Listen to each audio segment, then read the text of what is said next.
Appearing in almost all of the Arkham games, the Disruptor is one of the most useful gadgets in the entire franchise. It allows you to jam your enemies' guns, disable PA systems, and is capable of doing everything short of ending world hunger in Arkham Knight. But in every game that it's featured in, the Disruptor allows you to do one thing that stands out above all else. It allows you to set off military-grade explosives right next to the guy wearing nothing but jeans and a tank top. Fascinated by Rocksteady's decision to allow you to straight up murder people in a Batman game, I started thinking, how many people would the game let you kill with just one of these mines? So join me on my journey of trying to figure out the answer to that exact question. To begin, I had to figure out a few things. Throughout the story, you're supposed to go through 10 main Predator encounters. There are also a few you could find during free roam, but none of those have mines, so they aren't important. Of these 10 Predator encounters, only 2 have mines, those being the second visits to the Smelting Chamber and the Wonder Tower elevator. And of these 2 options, the Wonder Tower elevator has more thugs, meaning that's where I'll be attempting the challenge.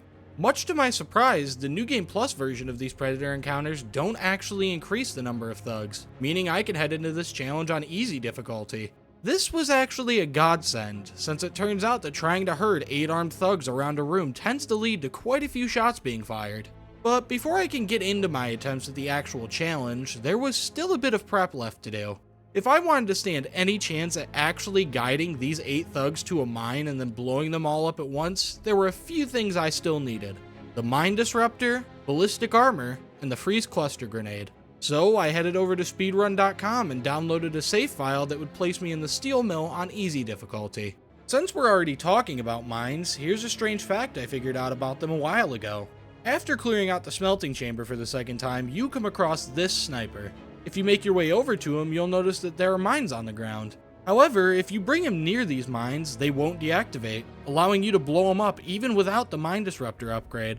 I think this is because he's not wearing a heartbeat monitor, unlike every other thug in the game that's able to be blown up. Either way, I thought it was interesting. Anyways, my next order of business was to collect the freeze cluster grenades, which was just a matter of going through 2 short and simple combat encounters.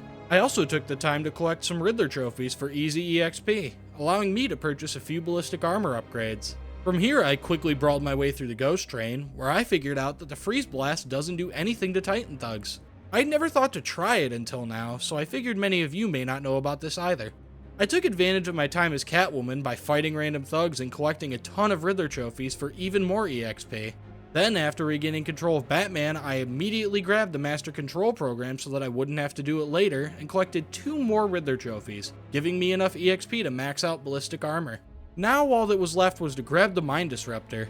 On my way to the museum, I watched 3 different missiles get fired directly outside the door, and yet Officer Jones still decided it was a good idea to answer it.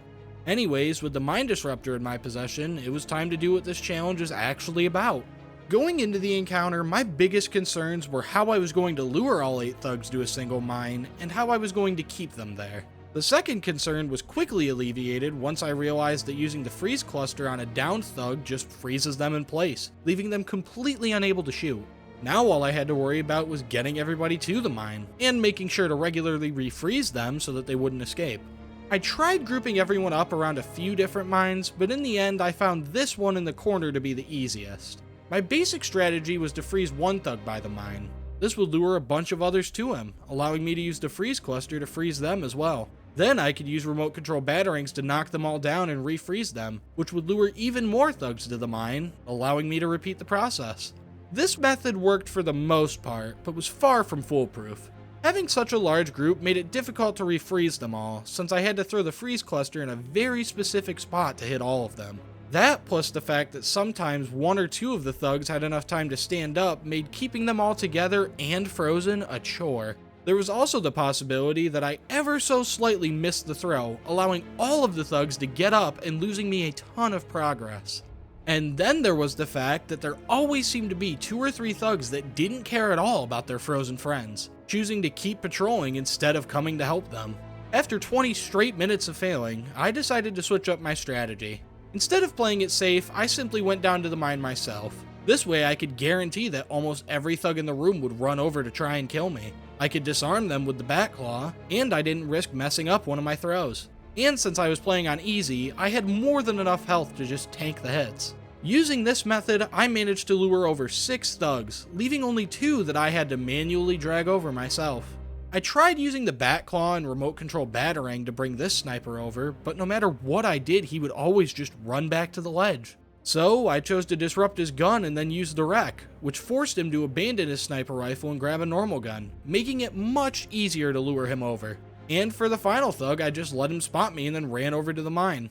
And when he got there, I threw one final freeze cluster, equipped the disruptor, and detonated the mine, successfully taking down 8 thugs with a single mine. In case you were wondering, the maximum amount of thugs you can take down in the challenge maps is also 8, with this being possible on the extreme versions of Meltdown Mayhem, Lost City, and Top of the World. The reason I chose to do this in story mode instead of the challenge maps is because the challenge maps are on a much higher difficulty than easy, making it pretty much luck if I manage to get all 8 thugs in the right spot without dying. But that's it. You can knock out a maximum of 8 thugs with a single mine in Arkham City. Thank you for watching. Remember to like, comment, and subscribe so that you'll see even more challenge run content like this. That's all I've got for now. See ya.